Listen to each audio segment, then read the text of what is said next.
Allah'ını bilish. Asonlashtirilgan iymon yurishligi birinchi qism. Ikkinchi nashri. Abduri Muhammad al-Jibali. 4-bab Zati sifatlar. Tonushtirish.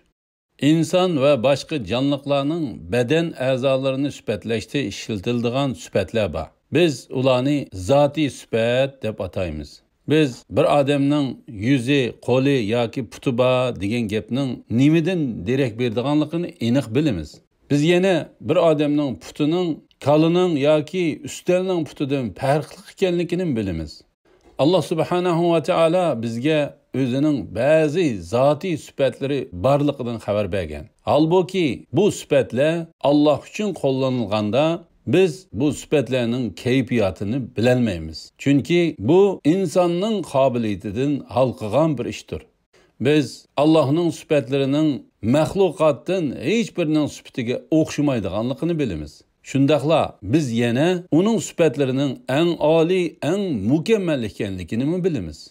Biz Allohga faqat u o'zini sifatlashda ishlatgan zoti sifatlarni ishlatamiz. Ya'ni o'zimiz Alloh uchun sifat paydo qilmaymiz. Ham Qur'on va sahih hadislardagi Allohning yuzi, Allohning qo'li degandek zoti sifatlarni hargiz inkor qilmaymiz. Allohning o'ziga loyiq yuzi bor, qo'li bor deymiz. Ammo buning kayfiyatini Allohdan boshqa hech kimning bilmaydiganligiga iymon etamiz. Allohning zoti sifatlari orasida yuz, ko'z, qo'l va put qatorliqlar bor. Biz bular to'g'risida bu bobning keyingi qismida to'xtalamiz. Allohning yuzi.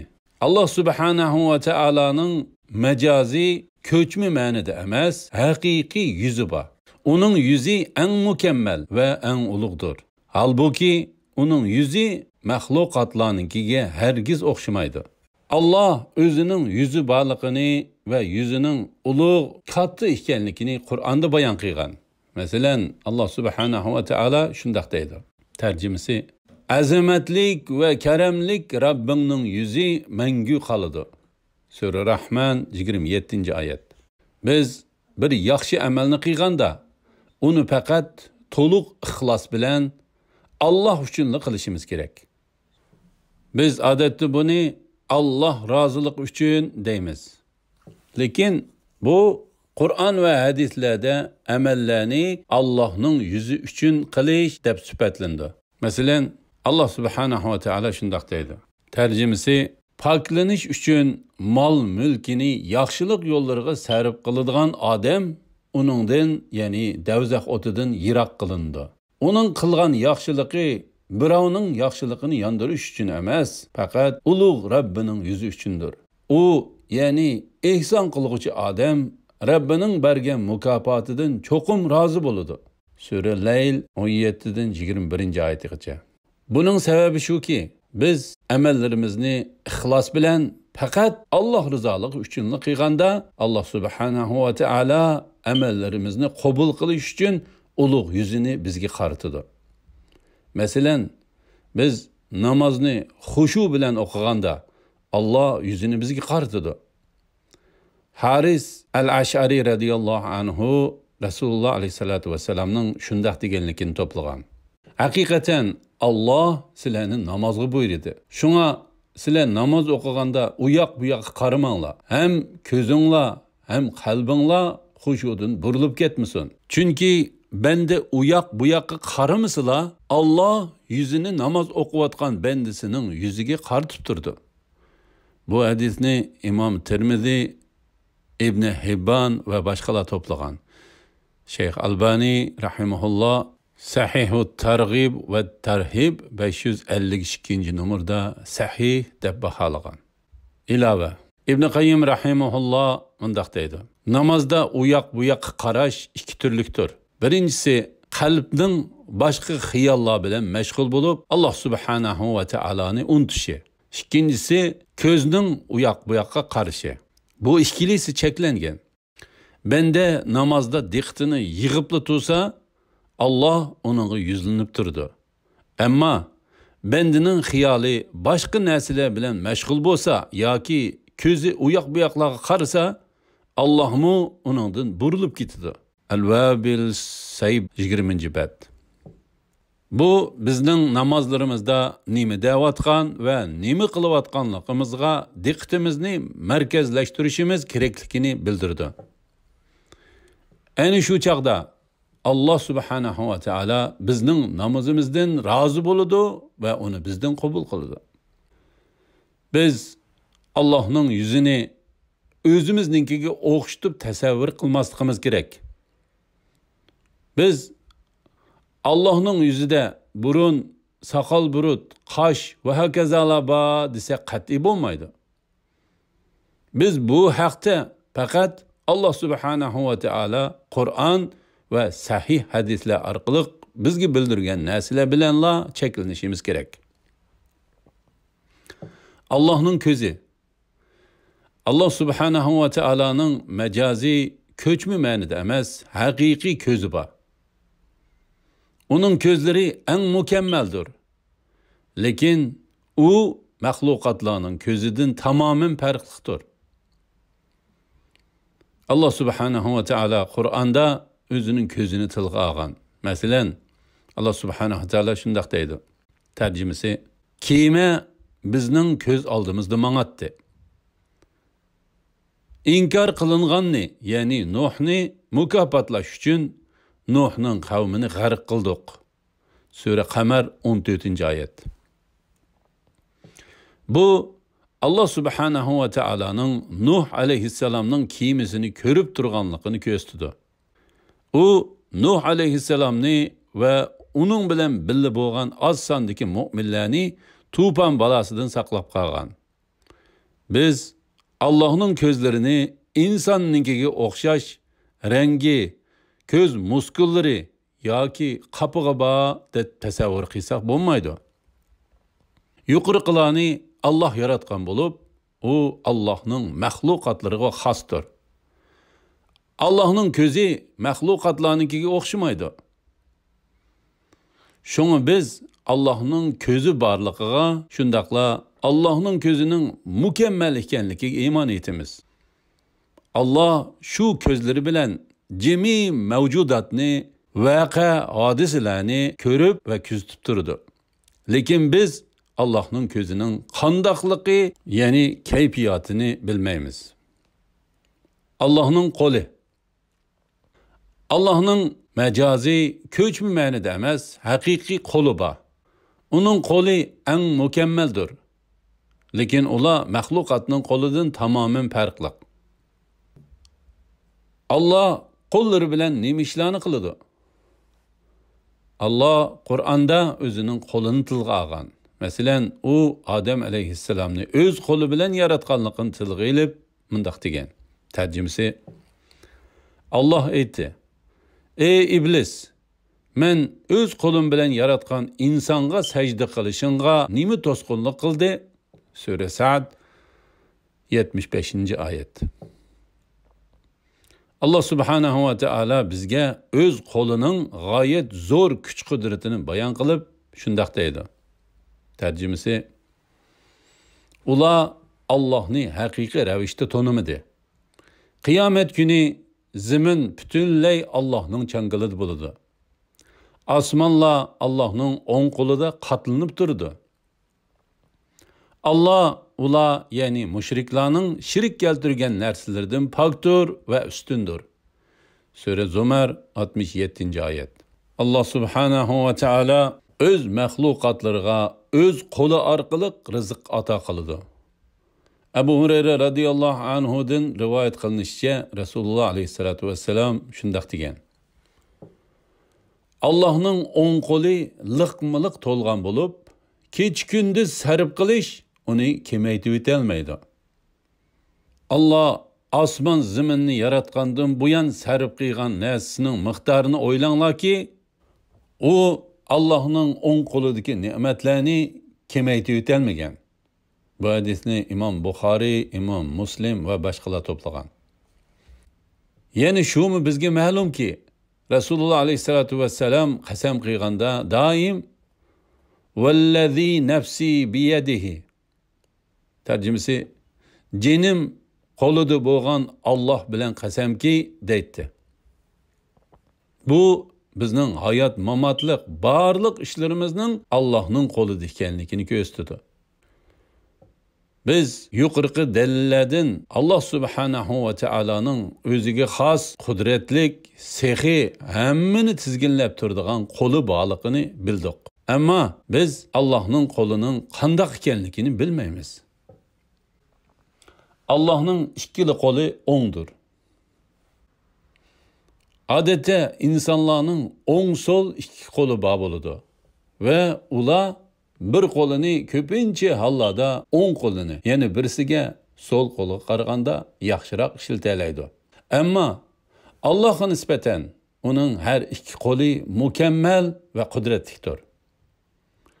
Ularning ikkilisi o'ng qo'l deb ataladi. Abdullah ibn Umar radıyallahu anhuma Resulullah aleyhissalatu vesselam'ның şundaq deganligini rivoyat qilgan. Tarjimasi: adil kishilar qiyomat kuni Ar-Rahman, ya'ni Alloh subhanahu va taoloning o'ng tarafidagi nurdan bo'lgan taxtlarda o'ltirg'iziladi.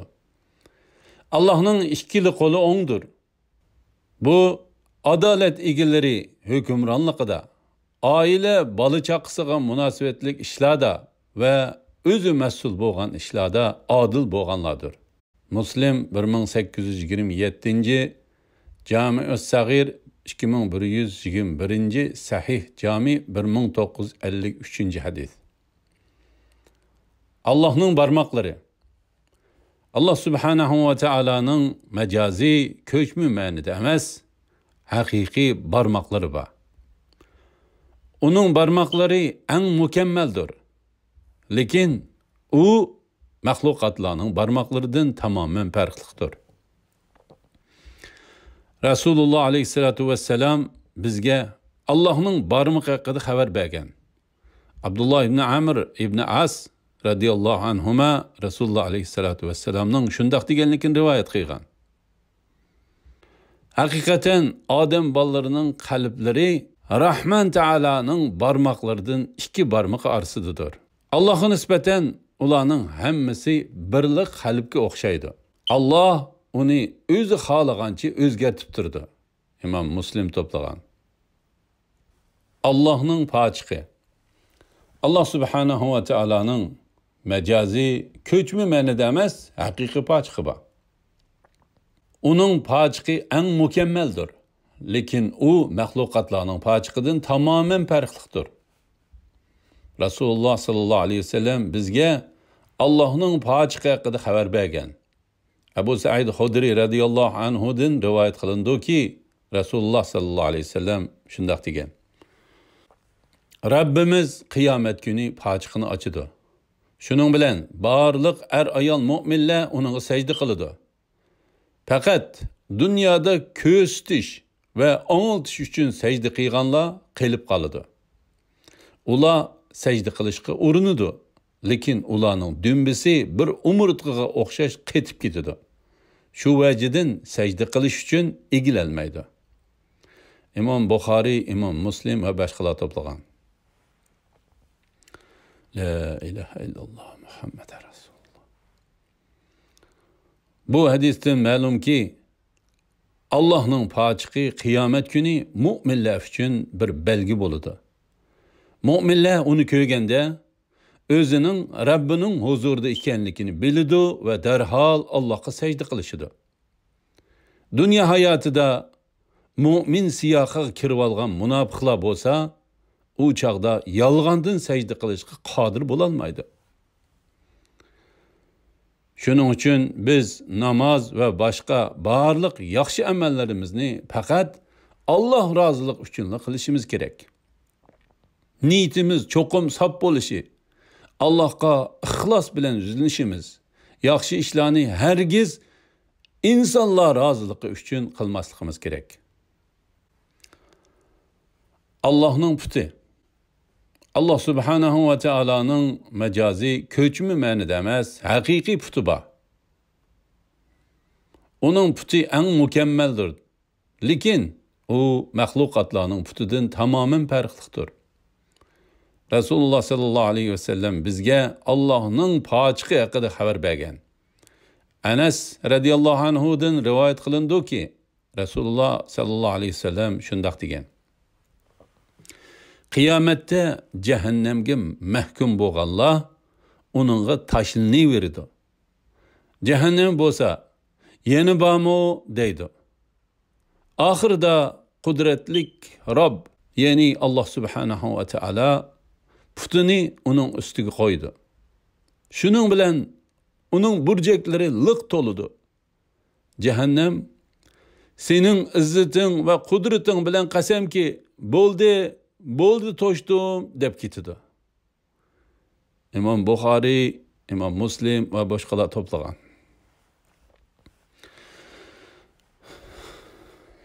Bu hadis bizga Devzaqda her bir kafir uchun tayyorlangan joy borligini ko'rsatdi. Shuncha ko'p kafir Devzaqqa tashlanib bo'lgandimi, Devzaq yanala to'ymaslik va ichirqash ilkida nido qilib, texmi ko'p nachar kishilarning o'ziga tashlanishini talab qildi. Faqat Alloh subhanahu va taolo uni davomli talab qilishdan to'sib qola oladi. Allah o'zining cheksiz ustunligi va qudratining namoyandasi sifatida putini Devzaqning ustiga qo'ydi. Shuning bilan Devzaq pastgo'yga tushib, davomli talab qilishdan to'xtaydi.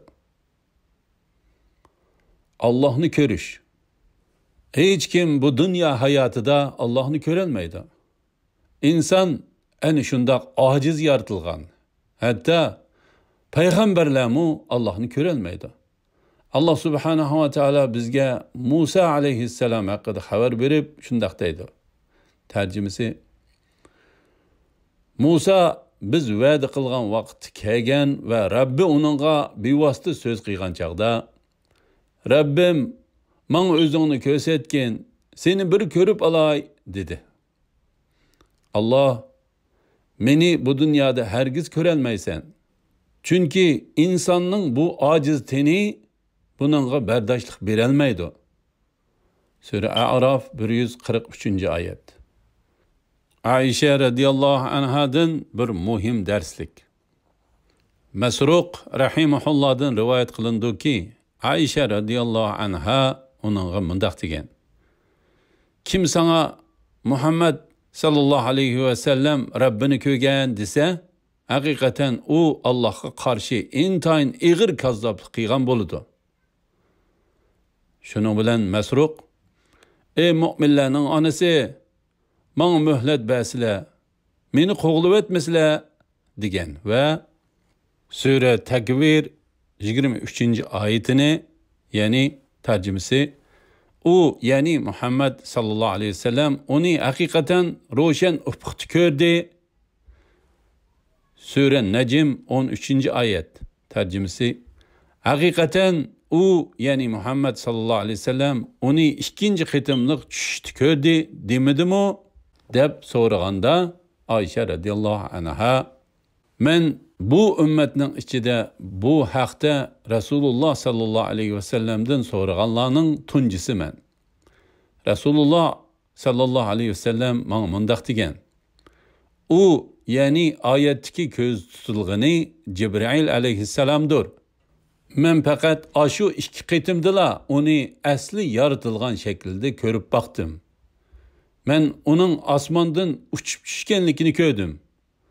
Uning jismi shunchalik zo'r ediki, osmon zaminning orasini qoplab turadi degan. Va Sura An'am 103-oyati tarjimasi: ko'zlar Allohni ko'rmaydi. Alloh ko'zlarni ko'rib turdi. Alloh eng ko'yimchandir, hammadan xabardordir. Sura Shura 51-oyati tarjimasi: Alloh har qanday odamga faqat vahiy orqali yoki parda orqasidanla yoki bir payg'ambarni avatib, o'z izni bilan uningga xohlagan vahiyni qilish orqaliqla so'z qilgan. Alloh haqiqatan maxluqlarning sifatlaridan ustundir, hikmat bilan ish qilg'uchidir degan oyatlarni Masruq rahimahullohga tilovat qilib bergan. Bu uzun hadisni imom Muslim rivoyat qilgan. Oxiratda Allohni faqat mu'minlar ko'rdi. Biz yuqorida hech kimning bu dunyoda Alloh subhanahu va taoloni ko'rolmaydiganligi haqida to'xtalgan edik. Oxiratda Allohning fazli iltifoti bilan mu'minlar Allohni qiylanmayla ko'ralaydi. Jarir ibn Abdullah radiyallohu anhudan rivoyat qilindiki, ay to'lgan bir kechada sahobalar Rasululloh sallallohu alayhi vasallam bilan birga edi. Rasululloh sallallohu alayhi vasallam ayga qarab shundoq dedi: haqiqatan sizlar mushu tulun ayni ko'rgandek jannatda Rabbinglarni ko'rsizlar. Sizlar uni ko'rishda qiylanmaysizlar. İmam Buxoriy, İmam Muslim va boshqalar to'plagan. Demak, mu'minlar xuddi tulun ayni ko'rgandek oxiratda Allohni qiynalmay osonli ko'ralaydi. Demisimi, hech kim aydın kechida tulun ayni ko'rishda qiynalmaydi. Mu'minlar jannatga kirib bo'lgandan keyin ondan Allohni ko'ralaydi. Bu ularga berilgan katta mukofot bo'lib, mu'minlar bu katta ne'matni, jannatni yaxshi ko'rgandimi, bakrak yaxshi ko'rdi. Shuayb radiyallohu anhu Rasululloh sallallohu alayhi vasallamning mundaq deganligini to'plagan. Jannat ahli jannatga kirganda Alloh subhanahu va taolo ularga: "Sizlarga biror narsani ziyoda qilib berishimni xohlamsizlar?" deydi. Ular: "Bizning yuzlarimizni oq qilmadingmi? Bizni jannatga kirgizib, davzaxdan qutuldurmadingmi?" deydi. Shuning bilan Alloh subhanahu va taolo hijobni ochib o'tadi. Ularga Rabbiga qarashdan yaxshiroq hech narsa berilgan emas. La ilaha illalloh Muhammadur Rasululloh. İmam Muslim va İmam Tirmiziy to'plagan. Her qandaq kishini Allohni ko'rishdan to'sib turadigan nurdan bo'lgan parda va Alloh jannat ahlining o'zini ko'ralish uchun shu pardani ochib o'tadi. Allah subhanahu va taolo bu haqda shundoq deydi. Tarjimasi: bu kunda saodatmanlarning yuzlari nurliq bo'ladi. Ular Rabbiga qarab turdi. Sura Qiyomat 22-23 oyatlar.